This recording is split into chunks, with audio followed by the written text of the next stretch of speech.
Yang pertama, ini bagi masyarakat awam juga perlu diketahui. Dalam pandangan Islam, nasab ini persoalan yang sangat sensitif. Mau kita melakukan pendekatan dengan hadis riwayat Al-Bukhari dan Muslim yang tersambung pada sahabat Abu Dzar Al-Ghifari, saking sensitifnya Nabi memberikan pengingat. Jika nasab yang benar itu kemudian sengaja diputus, maka resikonya adalah kufur.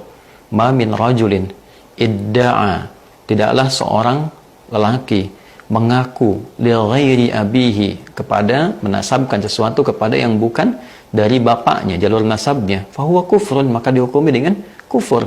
Ya, jadi kalau ada seseorang yang dengan pandangan tertentu mencoba memutus nasab seseorang yang sudah valid, tercatat, terbukti, dan ternyata nasab itu benar, kemudian mencoba untuk diputus, maka resikonya kufur.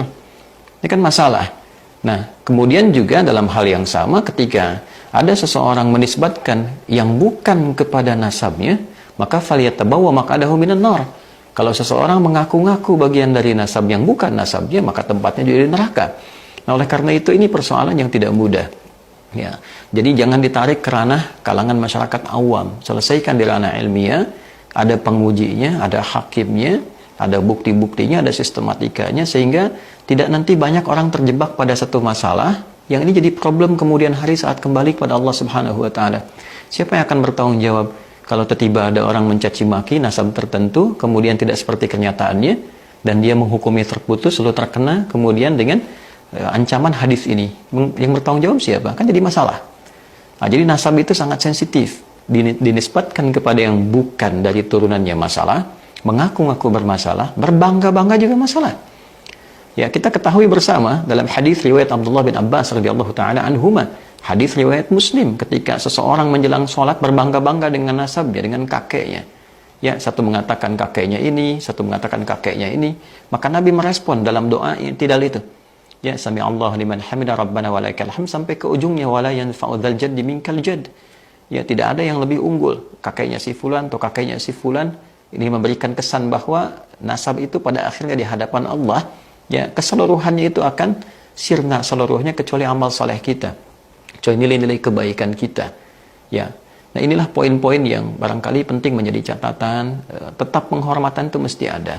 Ya, kepada siapapun kita diajarkan untuk saling menghormati, dan kita telah khatam dengan itu semua. Ya, jangan kita hanya mengambil dalil inna akramakum indallahi atqakum. Ya, yang paling mulia adalah ketakwaannya di hadapan Allah. Nah, di antara nilai takwa itu adalah menghormati orang lain. Di antara takwa itu menyambung silaturahim.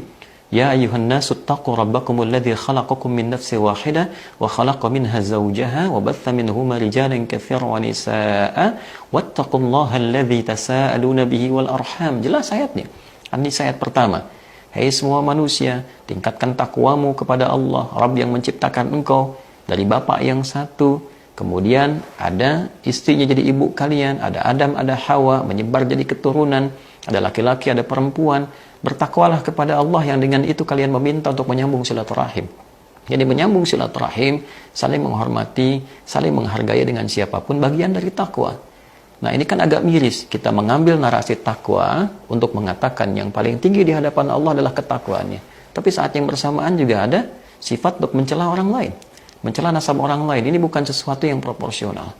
Jadi mari sekali lagi, saya tidak menjadi pribadi yang lebih baik dibandingkan dengan masyarakat pada umumnya. Kita semua punya kekurangan, punya kesalahan, punya celah, itu pasti.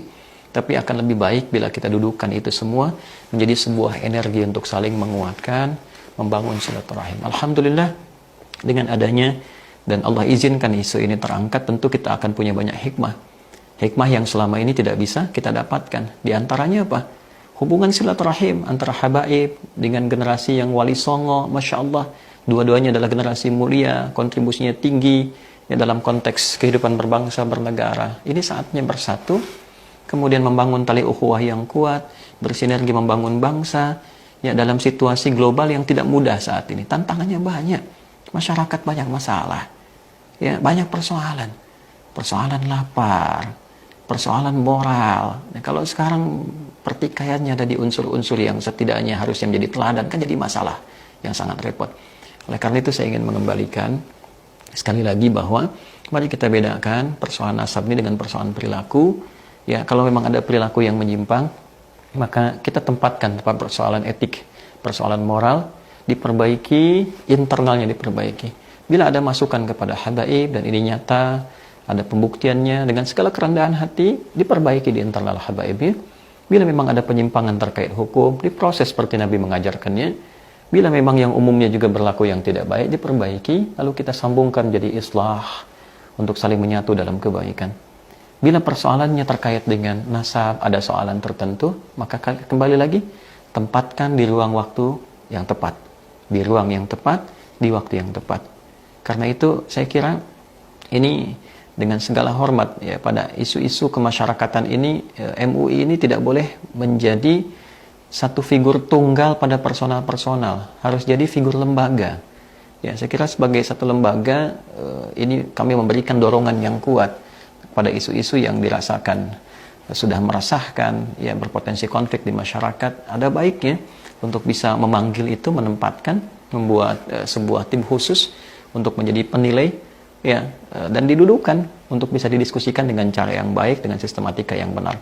Ini sudah tidak produktif, ya, apalagi juga sudah mulai muncul komentar dari ulama-ulama dari luar, baik yang diinfokan, membawa komentar. Ini bukan hal yang baik dari sudut pandang manapun.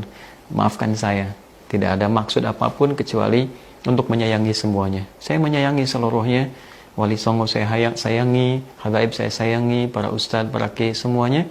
Bahkan bukan hanya orang Islam, non-Muslim pun, semua masyarakat Indonesia khususnya, dalam satu kesatuan negara tercinta. Sebentar lagi kita akan merasakan dan menikmati nikmat kemerdekaan. Mari kita isi nikmatnya dengan nikmat kerukunan, nikmat sila ketiga, persatuan Indonesia. Semua bersatu, semua bersinergi membangun negeri, tepikan yang kurang baik, mulai berbenah menjadi lebih baik, dan semoga Allah mengampuni kita semua dan menyatukan dalam satu barisan di bawah panji umat Nabi Muhammad SAW yang kita rindukan dan kita cintai. Maafkan saya, semoga berkenan, ada hidayat. Astagfirullah wa natubu ilaih. Assalamualaikum warahmatullahi wabarakatuh.